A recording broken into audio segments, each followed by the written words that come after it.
ሰላም እንደምን አላችሁ? መቶ አለቃ ማርቆስ አሙኝ እባላለሁ። የቴዎድሮስ እዝ ምክትል ዘመቻ መምሪያ ኃላፊ ነኝ። ስለ አደረጃጀታችን በተለይ በፊት ላይ የነበረው አደረጃጀትና አሁን ላይ ያለው አደረጃጀት እናነጣጠራቸው ያላቸው ልዩነት ምን ይመስላል የሚለውን ነገር በከፊል ላካፍላችሁ። በፊት ላይ እንደሚታወቀው አብዮቱ ከፈነዳ ሁሉም ይህ ብሶት የወለደው በየቦታው በየአካባቢው በየቀየው በየሰፈሩ በየቦቱ ሁሉም የራስ የራሱን አደረጃጀት ነበረው። የራስ የራሱ ስያሜ ነበረው። የራስ የራሱ መጠሪያ ነበረው። አሁን ላይ ደግሞ እውቅና ባለው የወታደራዊ አደረጃጀት እንዲደራጅ ተደርጓል ስላችሁ በፊት ላይ በሻለቃ በብርጌድ ነው የሚታወቀው መጀመሪያ ሲጀመር። ይህ ያለ የነበረን ደካማ ጎኖች ነበሩ። ደካማ ጎኖች ምንድናቸው? በፊት ላይ የነበረው አደረጃጀት ላይ ደካማ ጎን አንድ ሰራዊቱ የግለሰብ የሚመስል ነገር ነበረው። ሁለተኛ ልክ ማዶ ወይም ሌላ ቦታ የሚደርስ ጦር የሚመስል ነገር አይታይም ነበር የነበረ። በተለያዩ ቦታዎች ላይ የተለያዩ ህጎች ነበሩት። ሁሉም የእያንዳንዱ ከማህበረሰቡ ጋር ተያይዞ ህግ ነበረው። የራሱን የቻለ ህግ ነበረው በራሱ። ስለዚህ አሁን ላይ ግን ኖርማል ትክክለኛ ወታደራዊ ቁመና እንዲይዝና ትክክለኛ አደረጃጀት እንዲደራጅ አድርገናል ብያቸዋለሁ ቅድም። በፊት ላይ በሎጂስቲኩም የተነሳ ትንሽ ክፍተት ነበረ። የሎጂስቲክ ግብዓቱን በአገባቡ እየተጠቀምን አልነበረም። ሁሉም እያንዳንዱ የራስ ግብዓት ነበረው። አሁን ግን ወጥ የሆነ እንደ ድርጅታችን ወይም እንደ ቴዎድሮስ ወጥ የሆነ የሎጂስቲክ አቅርቦት እያቀረብን እንገኛለን። ይህም አቅርቦት ጥሩ ስራዎች እንዲሰሩ ጥሩ ጀብዶች እንዲሰሩ አድርጓል። ሌላው አሁን ላይ ያለው አደረጃጀት እንደሚታወቀው ሰራዊታችን በአንድም ሆነ በሌላ መልኩ በውጭም ሆነ በውስጥ አሉባልታዎች ወይም ወሬዎች ትንሽ የመበተን አቅጣጫ የሚያሳይ እይታ ነበረ። ወይም በየቦታው የራሱን ተቀምጦ የሚያሳይ እይታ ነበረ። ይህ እይታ ግን ጠላት እንደዚህ ሆኖ የሚቀር መስሎት በጣም ብዙ ፍከራዎች፣ ብዙ ዛቻዎች ነበሩ። እነዚህ እንዳናደራጅም በጣም ብዙ መንገድ ሄዷል። ጠላት ያለ የሌለ አቅሙንም ተጠቅሞብናል። ይህን ነገር አዲሱን አደረጃጀት እንደምናደራጅ መረጃ ስላለው ለምን ይህን አደረጃጀት ያውቋል። እሱ የተደራጀበትን አደረጃጀት ስለምናደራጀው በዚህ ከተዋቀረ በዚህ ከተደራጀ ኃይለኛ ምትና ኃይለኛ ጥቃት እንደሚደርስበት ስለሚያውቅ መቋቋም የሚያቅጥበትን አደረጃጀት የምናደራጅ መሆኑ ሲያውቅ ይህን እንዳናደራጅ በጣም ብዙ ሴራ ሰርቶብን ነበር። በየቦታው በየአካባቢው ያለ የሌለ አቅሙን አሟጦ ሲጠቀምብን ነበር የነበረው። ብዙ ዛቻዎች፣ ብዙ ፍከራዎችም ነበሩ። አጥፍተናል፣ በተነናል፣ የለም በየቦታው ምንም ነገር የለም፣ አመራሩ ብቻ ነው የቀረ፣ አባላቱ ሙሉ በሙሉ በእጃችን ነው እየተባለ ሲበጠረቁ ነበር የነበረው የብልጽግና አሽከሮች። ያን ሁላ ተቋቁመን ግን አሁን ከዚህ ገባ በማይባል መልኩ ጠላትን በሚያስፈራ ጠላት በማይፈልገው ጠላት በሚፈራው መልኩ ወገን በሚኮራበት ወገን በሚያስደስት መልኩ አደራጅተን አዋቅረን ጨርሰናል። ከአደረጃጀታችን ጋር ተያይዞ ምናልባት አንዳንድ ያልጠቀስኳቸው ነገሮች አሉ። መጠቀስ የሚገባቸው ነገሮች አሉ። መጠቀስ የማይገባቸው ነገሮች አሉ። ምክንያቱም መጠቀስ የማይገባቸው ነገሮች ማህበረሰባችንና የእኛ ሰራዊት ብቻ የሚያውቃቸው ነገሮች አሉ። ከዚያ ውጭ ያለ ነገር ግን የዓለም ማህበረሰብ እንዲያውቃቸውና እያያቸውም ያሉ ነገሮችን አንዳንድ ነገሮች ልላቸው ይገባል። በተለይም አሁን ከአዲሱ አደረጃጀት ጋር ተያይዞ ጠቅላላ ክልል አቀፍ የሆነ እንደ አማራ ፕሮፌሽናል የሆነ ጦር በቅርብ ቀን አስመርቀናል። እንዳልኳችሁ ጠላትን የሚያስፈራ አይደለም በትጥቁ በቁመናው ገና በእይታው አሁን የጠላትን ቁመና ማሸናት የሚችል ጦር ገንብተናል። ስልጠናም እያሰለጠነ ነው። የኮማንዶ ስልጠናዎችን ልዩ ግዳጅ መፈጸም የሚችሉ የከተማ ግዳጆችን መፈጸም የሚችሉ የከተማ ኦፕሬሽኖችን መስራት የሚችሉ ኃይሎቻችን በሰፊው እያሰለጠነ ነው። ከኮማንዶ ጋር ተይዞ ኮማንዶ ማያሰለጥን አሁን የትኛውም ቦታ ላይ የለም። በየትኛውም የጎጃም ወይም የቴዎድሮስ እዝ ክፍለ ጦሮች፣ ሻለቆች፣ ኮሮች በሚያስተዳድሩት ቀጠና ላይ ሁሉም እያንዳንዱ የኮማንዶ ኃይል እያሰለጠነ ይገኛል። እየታየም ያለ ነገር ስለሆነ ይህ ደግሞ አዲሱ ከመጣው አደረጃጀት ጋር ተያይዞ ለውጥ የመጣ ነው። ትልልቅ ከተሞች፣ በጣም ክራውድድ የሆኑ ከተሞችን በእነዚህ ውስጥ ገብቶ ግዳጅ መፈጸም የሚችል ኃይልም በሰፊው እያበቃን እያሰለጠነ ወደ ስራም እያሰማራን እንገኛለን። ስለዚህ ይህም ማህበረሰባችን ሌላውም ሰራዊታችን ይህን ነገር በመረዳት ይበልጥ ወኔ እንዲሰንቅና ይበልጥ ይህን ትግል እንዲደግፉ አደራ ማለት እፈልጋለሁ። ሎጂስቲክን በተመለከተ እንደሚታወቀው የሎጂስቲክ አቅርቦቱ ወይም በፊት የሎጂስቲክ አጠቃቀማችን ትንሽ የተለያየ ድክመቶች ነበሩ። አሁን ግን ከዚህ የተነሳ ሎጂስቲክ አቅርቦታችንን በደንብ ውጤት በሚያመጣ መልኩ አድርገን የሚፈልገውን ነገር ሁሉ አሟልተን ለሰራዊታችን ተደራሽ አድርገናል። ከነዚህም የተነሳ የበፊቱ ሎጂስቲክ ከብክነትን እና ጥራትም ነበረ። አሁን ግን በተሻለ መልኩ አድርገን የበፊቱ አደረጃጀትን እና በፊት የነበረውን የሎጂስቲክ አጠቃቀማችንን ጥለን አሁን በተሻለ መልኩ አደራጅተን ሎጂስቲካችን ለሁሉም ሰራዊታችን ተደራሽ አድርገን ጥሩ ውጤት እያመጣንበትና ጥሩ እድሎችን እያስመዘገብንበት እንገኛለን። እንደሚታወቀው በፊት እንደ አጠቃቀማችን ትንሽ ሂንታል ህዝብን የሚያመረቃ ወይም ህዝብን በሚፈልገው መልኩ አልነበረም፣ በተወሰነ በከፊል። አሁን ግን በሚፈልገው መልኩ አድርገናል። በተለይም የሎጂስቲክ በመጠቀም ይህንን አቅርቦትን በመጠቀም የተለያዩ ጥራት ያላቸው ጀብድ ያላቸው ስራዎችን እየሰራ እንገኛለን። በተለይም የከተማ ኦፕሬሽኖችን በተመለከተ በጣም በርካታ የከተማ ኦፕሬሽኖችን እየሰራንበትና እየተጠቀምንበት እንገኛለን። በአሁኑ ሎጂስቲክ አቅርቦት ለምሳሌ ያህልም ወይም ላብነት ያህል በርካታ የቦምብ ጥቃቶችን እየፈጸምን እንገኛለን። የከተማ ኦፕሬሽኖች ምክንያቱም የታቀዱም ያልታቀዱም ኦፕሬሽኖችን እየፈጸምንበት እንገኛለን። ለምሳሌ ያህል ደብረ ማርቆስ፣ ሉማሜ፣ ቆይ፣ ደብረ ኤልያስ፣ ጎዛምን፣ ደጀን በእነዚህ ቦታዎች ላይ የተሳካ ኦፕሬሽኖችንና የጠላት መኮንኖችን የፖሊስ እንዲሁም የመከላከያ እንዲሁም የአድማ መከላከል አመራሮችንም በዚሁ ኦፕሬሽን አጠፌታ ምላሽ እየሰጠን መሆኑን ይታወቃል።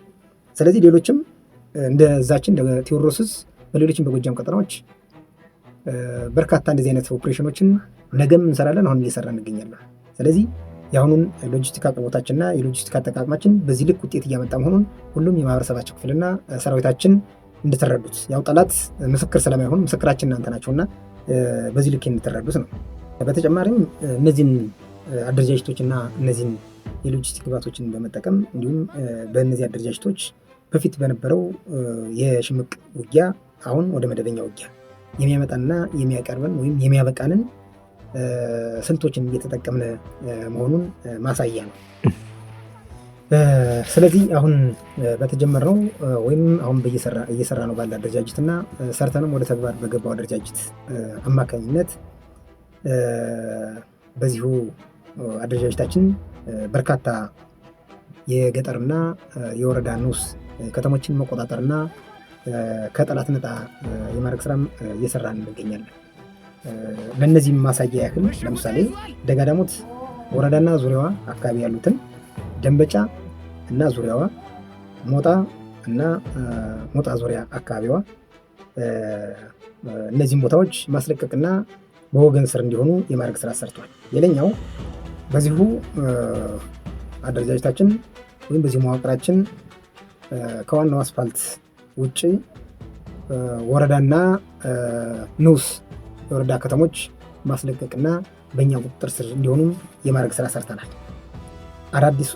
አዲስ የተሰራው ተቋማዊ አደረጃጀት የእነዚህ ማሳያ ሆኗል ማለት ነው። አሁን የጠቀሱላችሁ ከተሞች አዳዲስ ቦታዎች የዚህ ማሳያ ሆነው ቀርበዋል።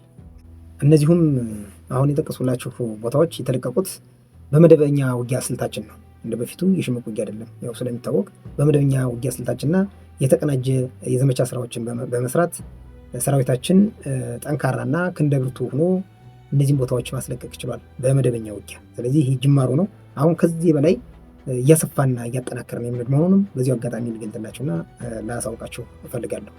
ሌላኛው ይህን አደረጃጀትና ይህን መደበኛ ውጊያ በመጠቀም የጠላት ተልዕኮ ሲፈጽሙ የነበረ ያልሰሩትን ሰራን እያሉ ያላደረጉትን አደረግን እያሉ በየሚዲያው ሲበጠረቁ የነበሩ ባንዳዎችንም ሰራዊታችን እጅ በእጅ እየያዘ እያስወገደበት የመጣ መንገድ አለ። አሁንም የሚቀሩ ግለሰቦች አሉ። እነሱም በየቦታው እያሳደደ ተቋማችን ባለበት አጠቃላይ በአራቱም ግዛት በወሎ፣ በሸዋ፣ በጎንደር፣ በጎጃም ያሉትን እነዚህን የቲክቶክ አርበኛዎችን ሰው ያልሰራውን በገንዘብ እየተከፈላቸው ስራ የሚሰሩ ግለሰቦችን እያስወገደ ይገኛል ሰራዊታችን። አሁንም ይሄ ነገር ቀጣይነት ያለው መሆኑን ሁላችሁም እንድትረዱ አይደለም። በመደበኛ ውጊያ ይቅርና ሰርጎ በመግባትም እስከ ቦታው ድረስ ከቢሮ ድረስ እያነቀ የሚያመጣ ጦር እየገነባነ መሆኑንም እንድታውቁትና ማሳወቅም ስላለብኝ፣ ሌላው ከዚህ ከኛ ከቴዎድሮስ ወጣ ስንል ወደ ሌሎች የአማራ ክፍለ ሀገራት በጣም ትልልቅ ጀብዶችና ትልቅ ውጤቶችን እያመጡ በጣም ከዚህ ግባ የማይባለውን እንዳልኳቸው ከሽምቅ ውጊያ ወደ መደበኛ ውጊያ ገብተው ትልቅ ውጤት እያመጡ ያሉ የአማራ ክፍለ ሀገራት በዚሁ አጋጣሚ ድርጅታችን ቴዎድሮስ ዘመቻ ክፍሉ በየደረጃው ያለው አመራር ግን የቴዎድሮስ ሰራዊታችን አባላት ይህንን በሌሎች ከቴዎድሮስ ውጭ ያላችሁትን ወይም የአማራ ክፍለ ሀገራት ማድነቅና አድናቆቱን በዚሁ አጋጣሚ ልገልጥላችሁ ፈልጋለሁ። ከክልል ወጣ ስንል ኦሮሚያ ክልል ላይ ያለ የዲዛሙ እዝ በርካታ ግዳጆችና በርካታ ውጤቶችን እያመጣችሁ እንደሆነም እኛም ከጎናችሁ እንደሆነ ሰራዊታችንና የኛም የቴዎድሮስ ዘመቻ ክፍሉ ምስጋና ማቅረብ ይፈልጋል። ጠላት አሁን ላይ የኛን ምት ወይም የኛን ውጊያ ወይም የኛን አስደንጋጭ የሆነ ኦፕሬሽን መቋቋም ሲያቅተው፣ የዚህ ምላሽ መስጠት ሲያቅተው በንጹሃን ማህበረሰባችን ላይ ከባድ የሆነ ከሳራና ከባድ የሆነ ጥቃት እየፈጸመብን ይገኛል። በተለይም በንጹሃን ማህበረሰቡ ላይ ምንም በማያውቅ ማህበረሰባችን ላይ እኛ መቋቋም ቢያቅተው ወይም የሰራዊታችንን ቁመና መቋቋም ቢያቅተው ማህበረሰባችንን በረጅም ተወንጫፊ መሳሪያዎች እየመታብን ጥቃት እያደረሰብን እያጠፋብን ይገኛል። ለምሳሌ አሁን የሚጠቀማቸው በማህበረሰቡ ላይ የሚጠቀማቸው ባልታጠቁ ማህበረሰቦች ላይ የሚጠቀማቸው በንጹሃን ማህበረሰብ ላይ የሚጠቀማቸው ምንም በማያውቅ ማህበረሰብ ላይ የሚጠቀማቸው ነገሮች ዘንግ ይዞ በሚጓዝ ማህበረሰብ ላይ ከዘራ ይዞ በሚጓዝ ማህበረሰብ ላይ ነግዶ በሚበላ ማህበረሰብ ላይ ምንን ይጠቀማል? አይቶ ሰምቶት ማያውቅም ሞርተር፣ ታንክ፣ መድፍ፣ ቢኤም፣ ድሮን እየተጠቀመ እየጨፈጨፈብን ይገኛል። የዚህን መጨፍጨፍና የዚህን በደል የዚህን አረመኔ መንግስት በህዝባችን ላይ ያደረገውን ጥፋት ድርጅታችን ቴዎድሮስ ዘመቻ ክፍሉ በደረሰባቸው ማህበረሰቦች ላይ መጥናናትን እየተመኘ አስፈላጊውን ሁሉ አጥፌ ተመላሽ ለመስጠት ሰራዊታችን ዝግጁ ነው፣ ያደርጋል። ይህንን በቅርብ ቀን ጠብቁናላችሁ። አሁን እየሞከርነው ነው፣ እየጀመርነው ነው። ስለዚህ የብልጥግና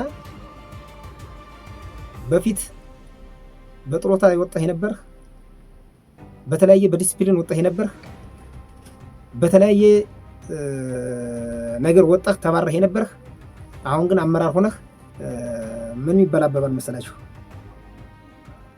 ምንቸቶች ጠፉና ጋኖቹ ጠፉና ምንቸቶች ጋን ሆኑ ይባላል። ስለዚህ ጀግኖች መሪዎች በነበሩበት፣ ጀግኖች ጀነራሎች በነበሩበት፣ ስለ ኢትዮጵያነት ብቻ የሚያጠምጥሙ ስለ ኢትዮጵያነት ብቻ ስሜት የሚሰማቸው ጀነራሎች በነበሩበት፣ አሁን ግን ድሮ ስትዘርፍ የነበረውን ድሮ ስትበቀለ የነበርከው አሁንም በድጋሚ ናስረቅ ብሎ ያስገባህ የመከላከያ ስም የምጠራ ጀነራል አመራሮች የምታቅራሩ በጣም እያቅራራቸው ነው፣ በጣም እየፈከራቸው ነው።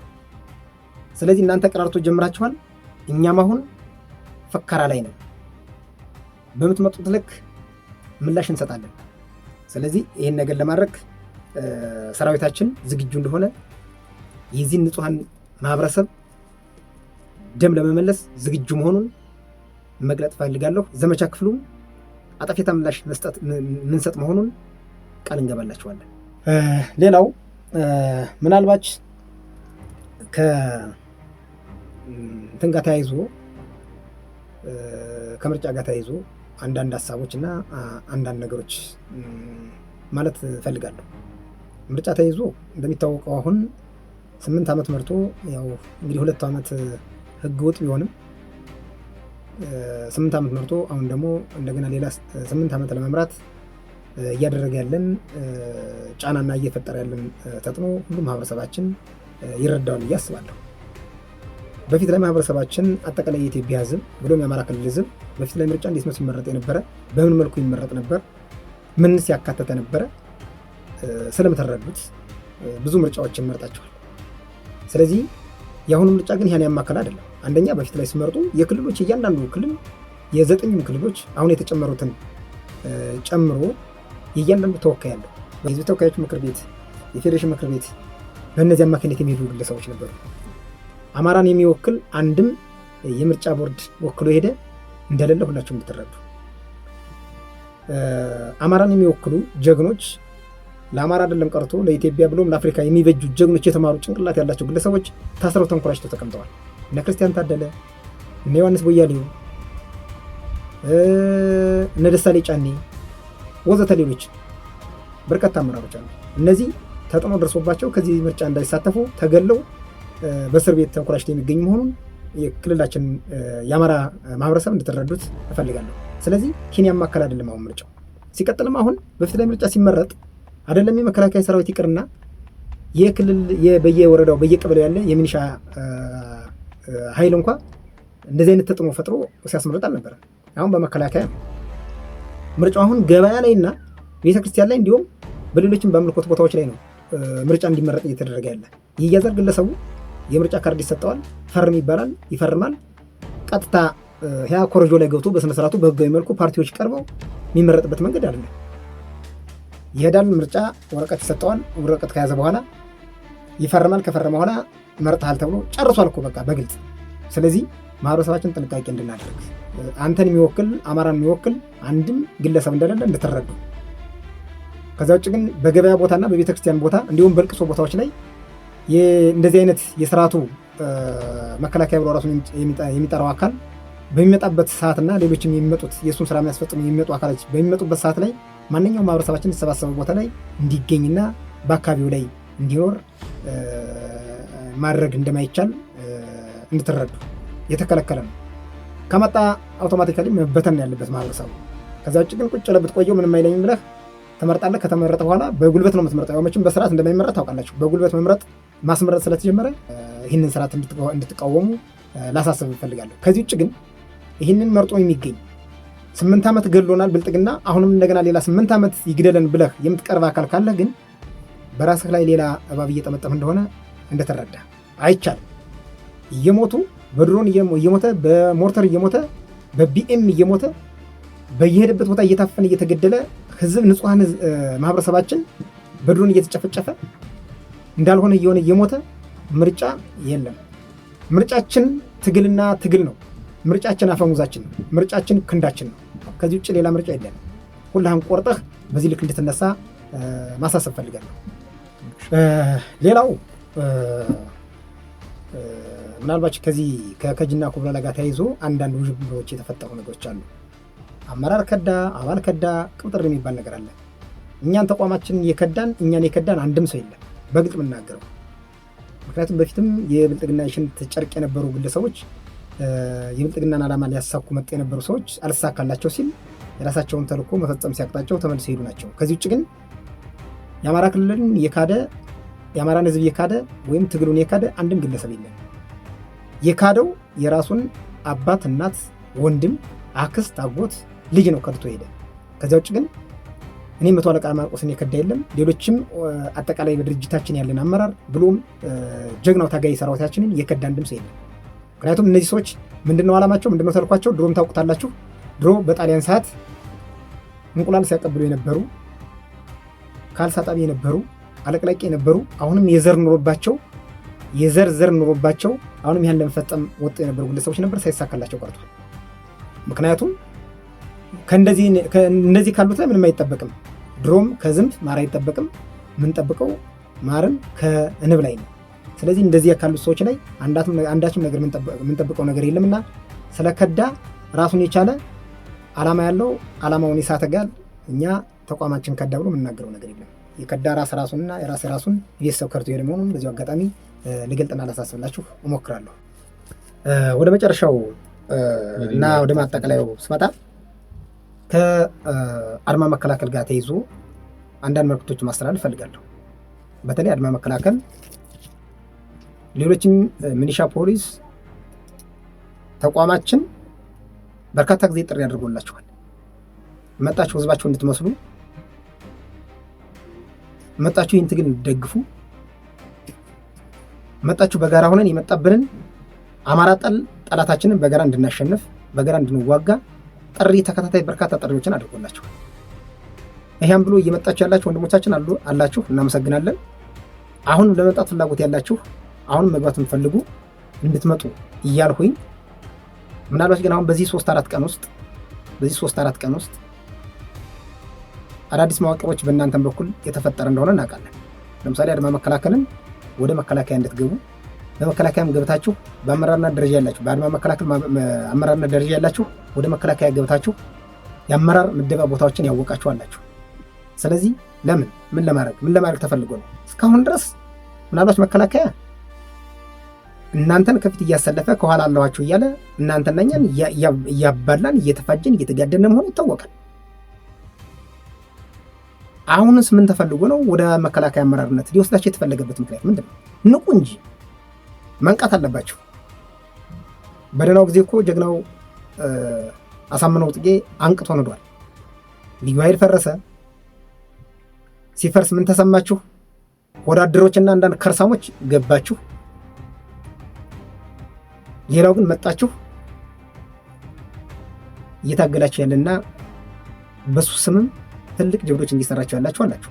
አሁንም እናንተ ወደኛ እንድትመጡ ወደኛ ገብታችሁ ይህን ትግል እንድትደግፉ የቴዎድሮስ እዝ ብሎም እንዳጠቃላይ ሌሎችም የክልላችን ክፍለ ሀገራት ይህንን ጥሪ የሚቀበሉና ስትመጡ ባገባው የሚቀበላችሁ መሆኑን መግለጥ ፈልጋለሁ። ስለዚህ ኑ ግቡ፣ ያለምንም ኮሽታ ያለምንም ችግር እንቀበላችኋለን። መጣችሁ እኛ ምሰሉ፣ ተዋጉ። አቅም ያለ ትዋጋለህ፣ አቅም የሌለህ አማራን መስለህ ቁጭ ብለህ ትቀመጣለህ። የ3 ዓመት በደላችሁን በ30 ደቂቃ ካሱ፣ ግቡ፣ ኑ አለን። ተቋማችን ሰፊ ነው። አዳዲስ መዋቅሮችን ዘርግቷል። የእናንተን አቅም መቀበል የሚችል አደረጃጀት ፈጥረናል። እርግጥ በፊት ላይ ምናልባት የነበረው አደረጃጀት ሊያስቀይም ይችላል። ሰፈር ያልወጣ ነበረ። አሁን ግን እንደ ክልላችን ወጥ የሆነ እንደ አማራ ወጥ የሆነ ተቋም ተመስርቷል። ብሎም እንደ ቴዎድሮስ እዝ አንድ እዝ ተመስርቷል። ስለዚህ በዚህ ገብታችሁ እንድታታግሉ አደራ መልእክቴ ይሆንልን። አመሰግናለሁ። የአማራ ፋኖ ብሔራዊ ንቅናቄ ምዕራብ አማራ ቀጠና ቴዎድሮስ እዝ ምክትል ዘመቻ መምሪያ መቶ አለቃ ማርቆስ አመሰግናለሁ።